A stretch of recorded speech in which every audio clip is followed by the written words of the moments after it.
আসসালামু আলাইকুম সম্মানিত বন্ধুরা, আজকে আমরা আছি আমার সেই বেড়ে ওঠার মাটি নওগাঁতে। আর নওগাঁ জেলার পোরশা উপজেলার নেমাতপুরের পালপাড়া গ্রাম। নওগাঁ ভ্রমণ পর্ব 1। এই পালপাড়া গ্রাম মানেই কুমার এবং মাটি ও মৃত্তিকা শিল্পীদের একটা বিচরণ ক্ষেত। সোজা কথা, এখানে যদি আপনি আসেন আর আরেকটা জিনিস আপনার চোখে পড়বে, সেটাই হচ্ছে Bangladesh BGP camp, border guard Bangladesh camp.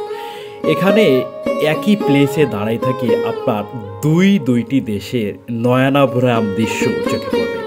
একটি বাংলাদেশের সীমান্ত শেষ, অন্যটি ভারতের সীমানা শুরু। মৃৎশিল্পের জন্য এক সময় নওগাঁর বেশ সুনাম ছিল, কিন্তু আজ আধুনিকতার ছোঁয়া, সময় পরিবর্তনের সঙ্গে সঙ্গে বাজারে প্লাস্টিক ও অ্যালুমিনিয়ামের ভিড়ে মৃৎশিল্পটি আজ বিলুপ্তির পথে। গ্রাম বাংলার এই ঐতিহ্যবাহী শিল্প তাই বংশাক্রমে গড়ে ওঠা মৃৎশিল্পের সঙ্গে জড়িত কুমার বা পালরা আজ এই পেশা নিয়ে বেশ চিন্তিত। অনেকেই আবার বাপদাদার এই পেশাকে ছেড়ে অন্য পেশাকে বেছে নিয়েছে।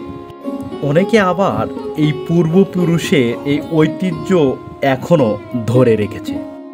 দেশের বিভিন্ন স্থানের মতোই নওগাঁ হারিয়ে যেতে বসেছে মৃৎশিল্প।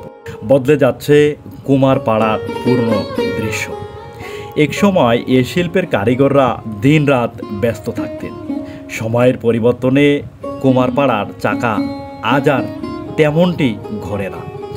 মাটির পুতুল, হাঁড়ি পাতিল, সরা, বাসন, কলসি, বদনার কদর প্রায় শূন্যের কোঠায়।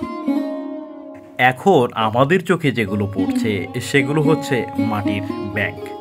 প্রাথমিক অবস্থায় মাটির বন্টকে হাত দিয়ে চাকতির মাধ্যমে ঘুরিয়ে ঠিক এই শেপটা তৈরি হয়।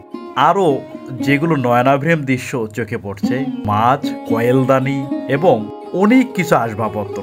আপনাদের অসংখ্য ধন্যবাদ। আজকের মতো নওগাঁ পোরশা ভ্রমণ প্রথম পর্ব এখানেই শেষ।